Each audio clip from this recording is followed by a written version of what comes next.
Alpha, quick, we got big news! What's going on? Apple's bringing Final Cut and Logic Pro to the iPad. You're joking, right? Don't believe me? Then check Apple's website. Fine, I'll go check it out. There's no way Apple's actually bringing professional grade software to the iPad. There's no way. They've never done it. Why would they ever do it? They just What? So guess what that means you'll be doing? No. I really do not want to leave the desktop version because I know Apple's gonna software limit it. Do you want views? Of course I do. Then guess what you're editing with? Fine, let's begin.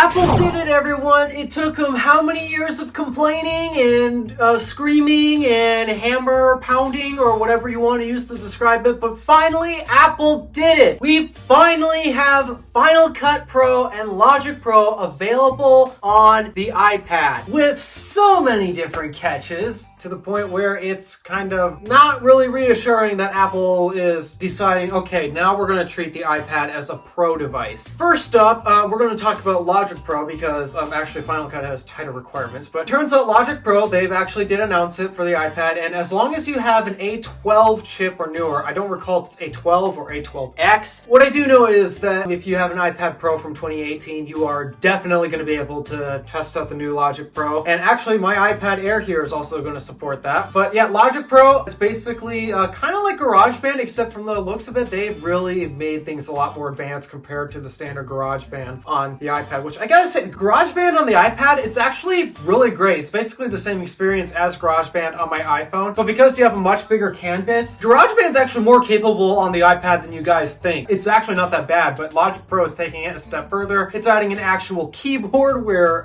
you can actually press keys for once. I'm not getting too specific into the actual feature set because A, it's been a little while since they've actually made this announcement, and B, I don't do much music production on the iPad anyways, and I don't actually remember the feature set differences between the two. So yeah, with that, I'm basically going to say Logic is finally coming. From what I've seen, it is definitely a more advanced version of a DAW for the iPad compared to what you get with standard GarageBand. Just be advised, the chip in your iPad will actually be the limiting factor as of whether you can download and install Logic or not. In this case, it's the A12 or A12X, and I don't remember which one. You guys can leave your comments in below to correct me, or I can just leave a little title over this video clip as I speak. So if you do not have the A12 or newer, then yeah, you don't get Logic. And now let's talk about the other one, Final Cut. Unlike GarageBand, which is actually really well optimized for mobile, iMovie on the iPad and the iPhone, more specifically the iPad, iMovie on the iPad is hot garbage. If you actually compare the differences between iMovie on the iPad and iMovie on the Mac, you wouldn't even think they're from the same company. They are so different, and the version of iMovie you get on the Mac, it is much more capable than iMovie on the iPad. It's ridiculous. It's bonkers. I'm willing to bet that's the reason why one of my friends, despite how little advanced editing he does for his YouTube videos, there's a reason why he still uses the Mac for editing, and it's because iMovie on the Mac is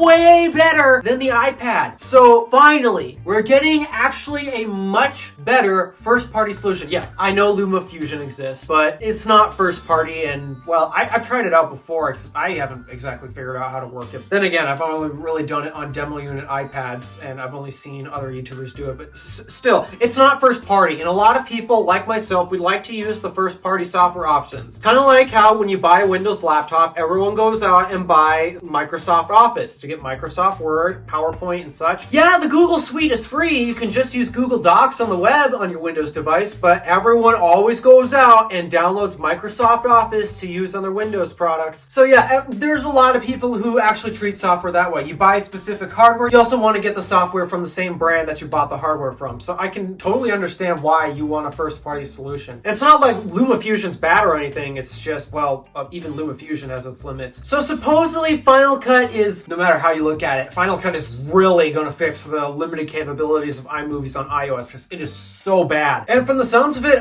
Final Cut is actually going to have a few exclusive features for the iPad because unlike Final Cut on the Mac doesn't have have a touchscreen. iPads are basically touchscreen only unless you get the Magic Keyboard and such. So Apple decided to update Final Cut to actually include a few more touch-friendly features that actually I'm really impressed with, like the scroll wheel thing that they have. Kind of like the click wheel you see on old iPods. They've integrated that into the side on the screen. Actually, I think that's a nice optimization. Like, you take a look at this and you can definitely tell, okay, Apple's really starting to optimize this for an actual touch display. If you want to run Final Cut on your iPad, you have to make sure that it has an M1 chip or newer. Yep, M1 or newer. That's, if you don't have M1 or Max series chips, then you cannot run Final Cut at all. Meanwhile, Logic, yeah, you can still run Logic on less powerful hardware, which to me makes no sense. They're basically the same in terms of power capabilities. But yeah, if you want Final Cut, you gotta have the M1 in your iPad, which this iPad Air 5th generation actually happens to have. So, oh no. Am I testing out Final Cut on this thing? Something tells me I am.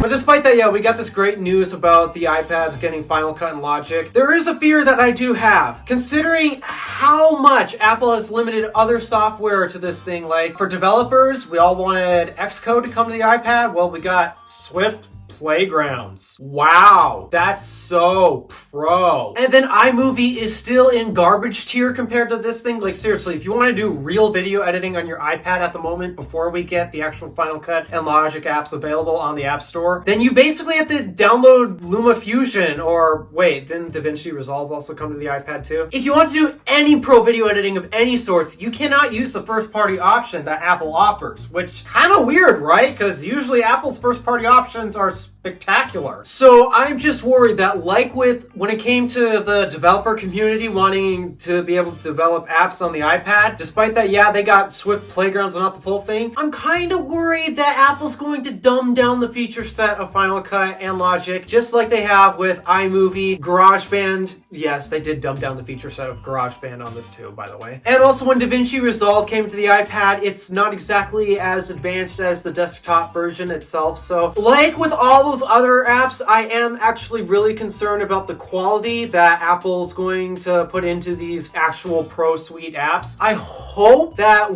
despite that they're gaining more touch-friendly focused designs, I hope that means that they don't remove a few features just because, well, touchscreen, or actually I think one of the biggest reasons why they dumb it down is because you only got so much screen real estate. This is why screen real estate matters, guys. This is why I buy the biggest screen on any device you can get. That could be a valid argument, but then I just really hope that they don't dumb down the versions of Final Cut and Logic for the iPad, because if they do that, then once again, all of us iPad Pro users or anyone with an iPad Air with the M1 chip in it, we're just going to continue to be unhappy, and we're going to continue to scream at Apple, because at this point in time, as I speak right now, iPadOS, it sucks. Like, I'm holding an iPad right now, and I gotta be honest, I'm not enjoying my experience with this thing. Little teaser for when I actually review this device, but I am actually not enjoying using my iPad. I'm a big fan of Apple because they know how to integrate hardware and software better than anybody else, and okay, it runs smooth for the most part, but it doesn't feel well designed, which doesn't make sense to me, because that's what Apple nails. They're the company that focuses on design, and yet, what?